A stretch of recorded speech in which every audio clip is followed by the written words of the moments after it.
All right, guys, I'm back. It's July 10th, and I got some players that I absolutely love to incorporate in some player props. But before we do, let's recap yesterday. Parlay busted, unfortunately. Horrible performance today by Alvarez. Just like the 4 at-bats, it was like, wow.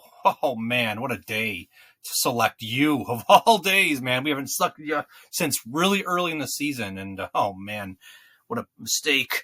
So, I had a parlay from Briley Alvarez, both to record a hit, minus 114 odds. I locked in earlier today. So there you go. Not good. Austin Riley singled for us. And if you do remember, we had Bobby Witt Jr., but his game was postponed due to weather. So let's just move on. All right, recapping our Dinger Tuesday. Not the best day, but definitely not the worst day. We had 21 selections. 3 of them didn't play due to game postponement, or they just got scratched out of the lineup. We only hit 2 of 18, but those 2 were really nice, big odds. So down 5.75 units on that. So a little disappointing there. But to be honest, a lot of the games had 4 or 5 home runs in it. So hopefully it didn't. It turned out okay for you in terms of getting the bonus bucks back. But got a little scraped up there. Okay, so we'll just have to let it scab over.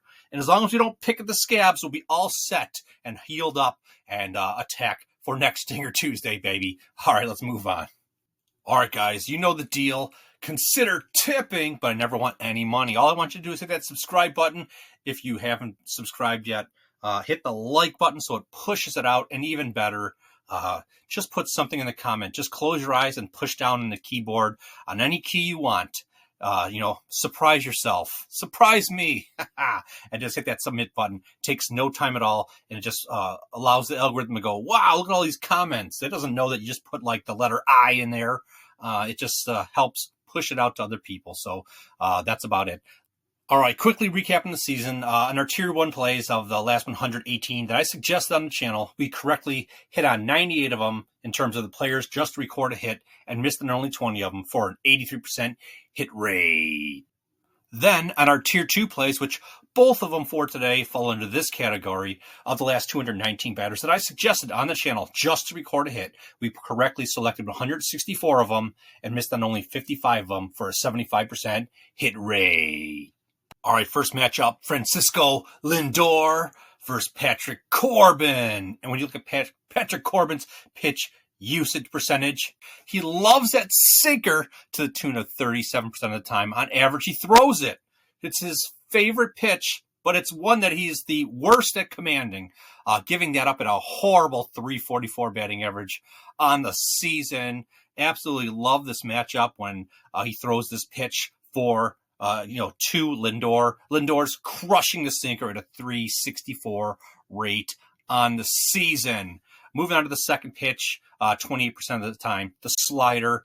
It's a 250 batting average. I call that a hittable pitch. You give me 4 at bats, and I'm going to get it one of the times on average. And Lindor, what does he do against the slider? 250 batting average, so it's a mirror image. So interesting on that pitch right there. Moving on to the third one, 20% of the time, he throws the cutter at 268 rate. Not horrible, but not good, okay? But you know what's good? Lindor, he hits the cutter all season long at a 333 rate. And then his fourth pitch, 10% of the time, the four-seam fastball, not very good. A 310 batting average given up. And Francisco Lindor, a 286 batting average, pretty solid. Okay, and I want to point out the matchup between these two. There's been 41 at-bats, and Lindor has got 13 hits and 3 home runs off of Corbin for a 317 batting average. So you got some nice sample size there of at-bats with some good consistency. I mean, a 317 batting average against the pitcher, I love it. Give it to me, baby. Ballpark Pal has this listed as an extreme advantage for Lindor. He represents the worst 6th percentile of possible matchups for Patrick Corbin. When you look in the last 2 weeks, okay, Lindor recorded at least 1 hit in 10 of his last 14 days.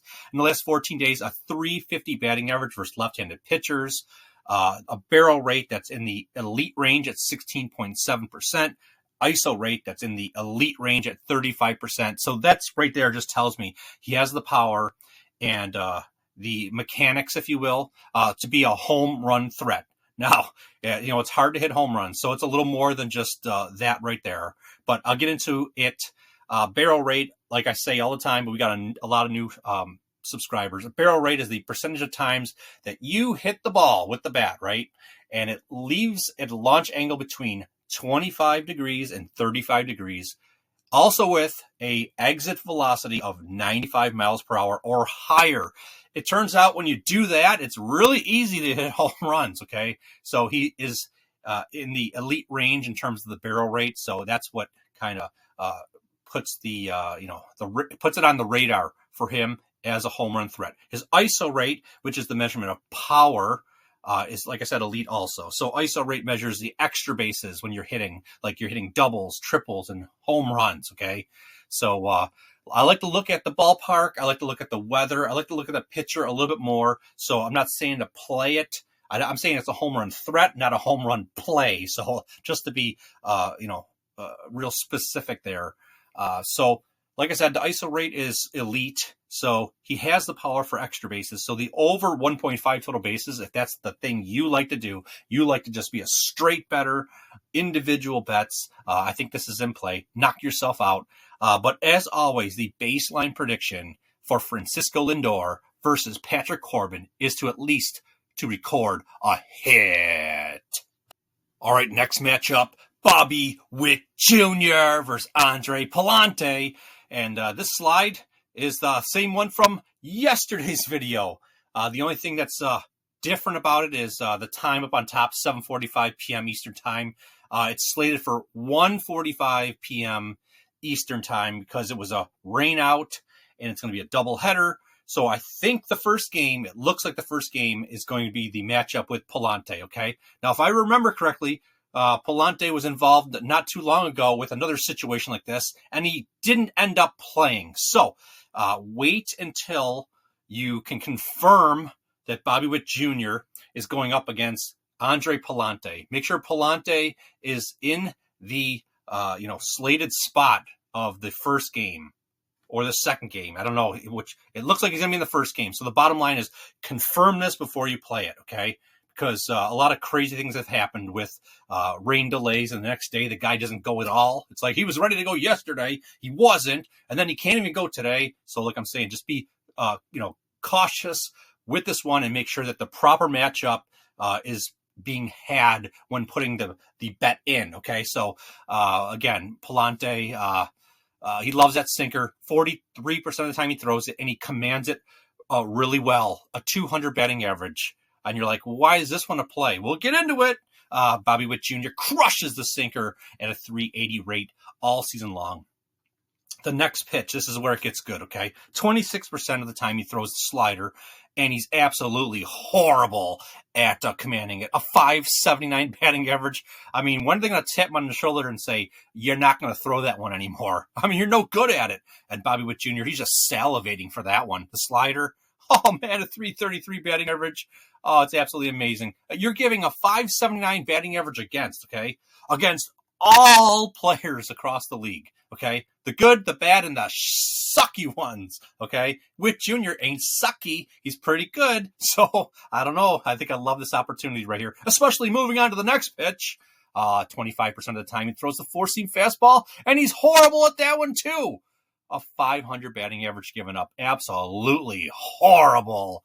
Witt Jr., a decent 261 batting average against the four-seam fastball all season long. And then the next pitch, the last pitch, only 6% of the time, he's only thrown it, there's only been 7 at-bats recorded, even though it looks like it's a decent size at 6%. So it's a small sample size, the knuckle curve. I don't know how much we'll see of that, but if we do see it, Bobby Witt Jr., an average 250 batting average. So I love this opportunity. Ballpark Pal has this listed as a strong advantage for Bobby Witt Jr. He represents the worst 19 percentile of possible matchups for Palante. When you look at Witt Jr. the last 2 weeks, recorded at least one hit in 12 of his last 13 games. He is on flippin' fire. Okay, a 375 batting average for right-handed pitchers in the last 14 days. An ISO rate that's in the elite range. The barrel rate that's in the elite range also. So home run threat, I've already gotten into the specifics of what barrel rate, ISO rate, and how it's a home run threat and not necessarily a home run recommendation, because we want to look at weather. You want to look at that, like I said, stadium, and maybe some other metrics of the pitcher, Palante, before I would do something like that. But he definitely has the power for extra bases. The over 1.5 total bases is definitely in play if that's your thing. But the baseline prediction, as always, is for Bobby Witt Jr. to just record a hit. So there you go, baby. I'm going to try to parlay both of these players. I only had 2 that met the qualifications today. I wish I had more, okay? So, like I said, be careful with this one. Make sure the actual matchup's going to happen. If it doesn't, I'll most likely put in the pinned comments if it's on or off, if there's a pitching change, okay? So I'll do that. And I just wanted to say, I think we got like 4 days left before the All-Star break. And I've been having so much friggin' fun, man, doing this stuff with you guys, man. The growth of the channel has been absolutely amazing. But there comes a point in time where I'm like, you know what? I need to rest, dude. I need to rest.